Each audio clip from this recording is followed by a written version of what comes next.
Hello everyone, once again welcome back on my YouTube channel. आज के session में हम जो टॉपिक डिस्कस करेंगे एनवायरनमेंट में वो है थ्रेट्स ऑफ बायोडाइवर्सिटी, जो कि हमारा मेन टॉपिक चल रहा है। बायोडाइवर्सिटी में हमने अपनी प्रीवियस वीडियो लेक्चर में डिस्कस किया था about the hot spot of biodiversity. ठीक है, तो वो टॉपिक हमने ऑलरेडी डिस्कस कर लिया है। अगर अभी भी किसी स्टूडेंट को टॉपिक में कोई प्रॉब्लम हो तो वो दोबारा से डिस्कस कर सकता है। ठीक है, so today we are going to start the session that is threats to biodiversity. तो इसमें हम कुछ मेन पॉइंट्स डिस्कस करेंगे जो कि एनवायरनमेंट से रिलेटेड हैं, बायोडाइवर्सिटी से कनेक्टेड हैं। ठीक है, तो यहाँ पे कुछ मेन हेडिंग्स लिखी हुई हैं जिन्हें हम वन बाय वन डिस्कस करेंगे। तो स्टार्ट करते हैं। हैबिटेट डिस्ट्रक्शन क्या होता है? ठीक है, बायोडाइवर्सिटी में हम किसकी बात कर रहे हैं? हैबिटेट डिस्ट्रक्शन की। Habitat destruction important to protect habitat in order to protect biodiversity. Within it, huge pressure from the world rapidly increasing population. ठीक है, तो फर्स्ट यहाँ पे हम बात कर रहे हैं किसकी? हैबिटेट डिस्ट्रक्शन की। Habitat destruction is a important to protect habitat in order to protect biodiversity. यानी कि जो बायोडाइवर्सिटी है उसमें वैराइटीज़ ऑफ लिविंग बींग्स रह रहे हैं, तो उनके प्रोटेक्शन की इसमें हम बात कर रहे हैं, जो कि क्या है? इम्पॉर्टेंट है। ओके, अगर हम किसी एक पर्टिकुलर इकोसिस्टम की बात करें तो वहाँ पे क्या होता है? वैराइटीज़ ऑफ लिविंग बींग्स वहाँ पे होते हैं। ठीक है, जिसमें हम माइक्रो ऑर्गेनिज्म की बात कर रहे हैं, तो वहाँ पे जो एनवायरनमेंट है और जो कि एटमॉस्फेयर है उसी हिसाब से फिर वहाँ का जो एरिया है वहाँ पे जो लिविंग बींग है वो ग्रो होते हैं। ठीक है, तो वो यहाँ पे हम बात कर रहे हैं और उनके प्रोटेक्शन की बात कर रहे हैं। Important to protect habitat in order to protect biodiversity. ठीक है, यानी कि हमें क्या करना है? उनके जीव जंतुओं का जो रहन सहन है उसके बारे में, उनका निवास, ये सारी चीज़ें यहाँ पे हम प्रोटेक्शन में इंक्लूड कर रहे हैं। ठीक है, so overall we are talking about the protect biodiversity within इट। ओके, सेकेंड है ग्लोबल क्लाइमेट चेंज।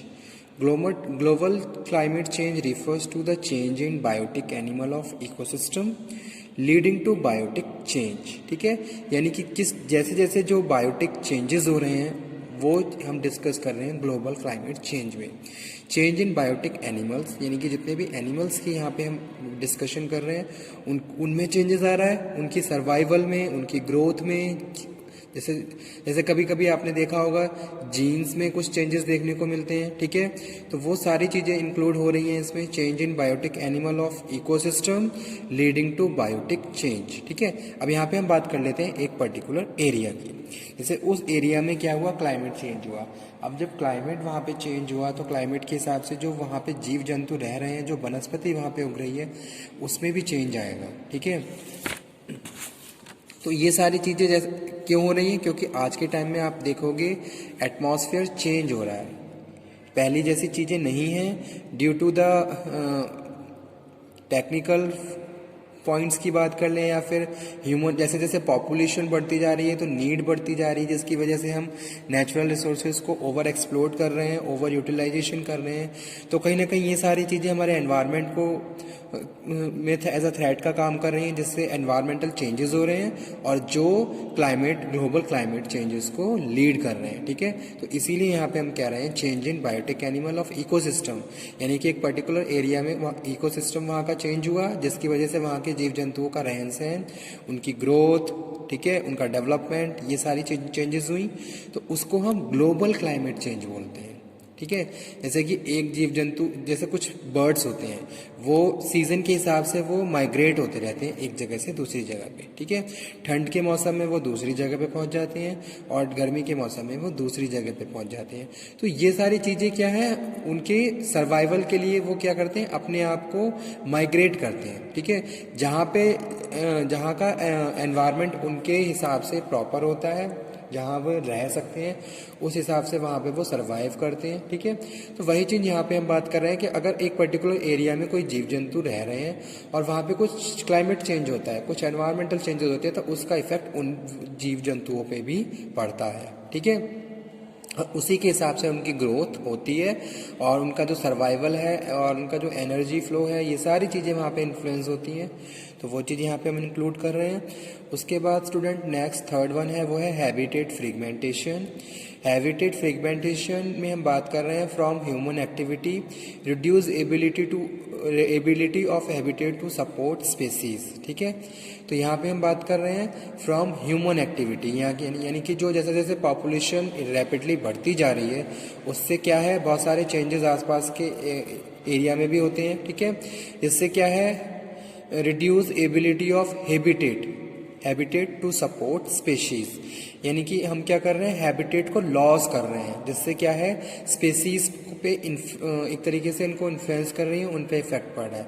जैसे कि सपोज एक जंगल है, एक जंगल में हमने क्या करा, उस जंगल को इंडस्ट्रियलाइजेशन में कन्वर्ट करने के लिए हमने जंगल को काटा। अब जंगल को काटोगे तो वहाँ पे जो हैबिटेट लॉस होगा, जीव जंतुओं का रहने का स्थान खत्म हो जाएगा। ठीक है, तो ये सारी चीज़ें हम बात कर रहे हैं हैबिटेट फ्रेगमेंटेशन में।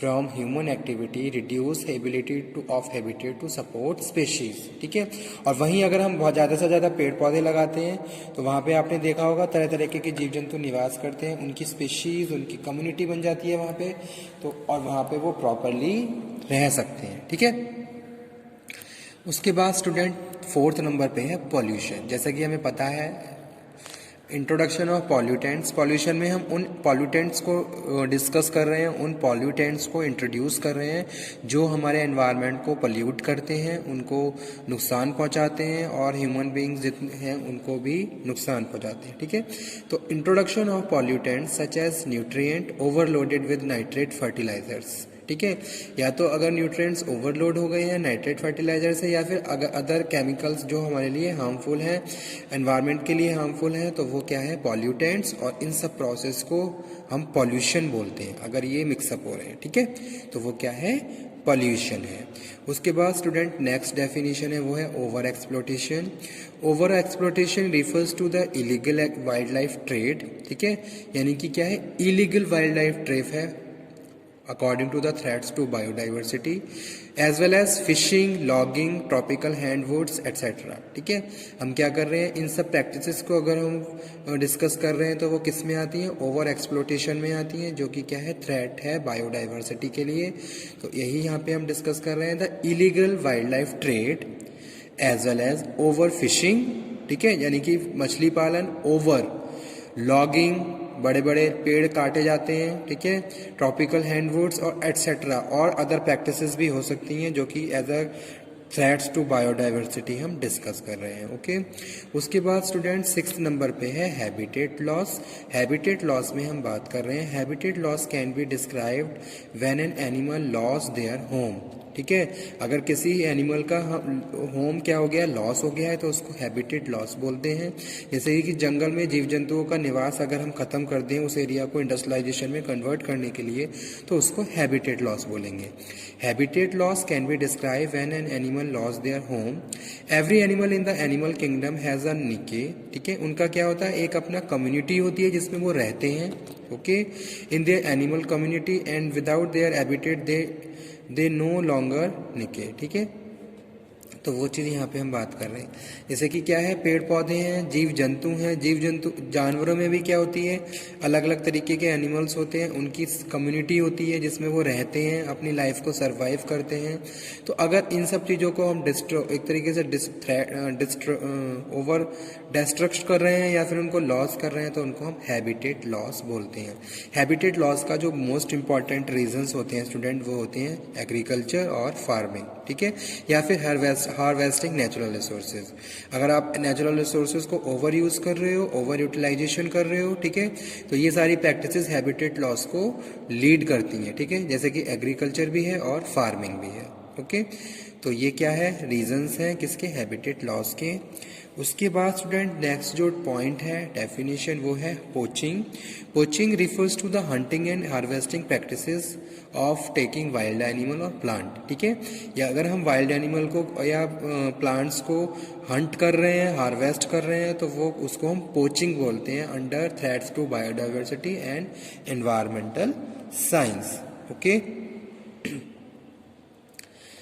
Hunting and harvesting taking wild animal और plants known as a poaching. Okay, तो आज का टॉपिक हमारा यही था, जिसमें हमने कुछ शॉर्ट टॉपिक्स डिस्कस करे हैं जो कि हमें हमारी नॉलेज में होनी चाहिए कि भाई क्लाइमेट चेंज क्या, ग्लोबल क्लाइमेट चेंज में हम किस चीज़ को इंक्लूड कर रहे हैं, पॉल्यूशन क्या है, ओवर एक्सप्लोटेशन क्या है, हैबिटेट लॉस क्या होता है, और थ्रेट हैबिटेट डिस्ट्रक्शन क्या होता है, ठीक है, पोचिंग क्या होता है। तो ये सारे क्या है, थ्रेट्स टू बायोडाइवर्सिटी हैं, जो हमारी बायोडाइवर्सिटी को एज अ थ्रेट्स का काम कर रहे हैं, ठीक है।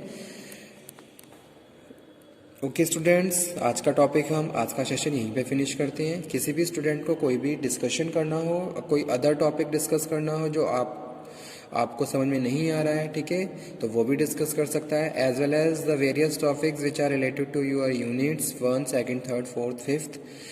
इन किसी भी यूनिट में कोई भी प्रॉब्लम हो, किसी भी टॉपिक में आपको प्रॉब्लम हो, तो आप उसको डिस्कस कर लीजिए, ठीक है।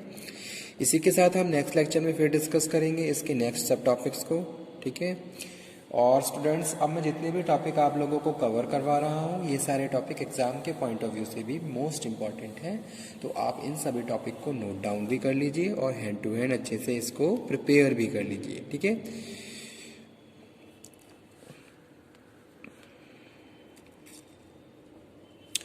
और उसी के साथ अगर मैं लास्ट लेक्चर की बताऊं, तो लास्ट लेक्चर में हमने डिस्कस किया था बायोडाइवर्सिटी को, के एक बार फिर डिफाइन कर देता हूँ बायोडाइवर्सिटी क्या है।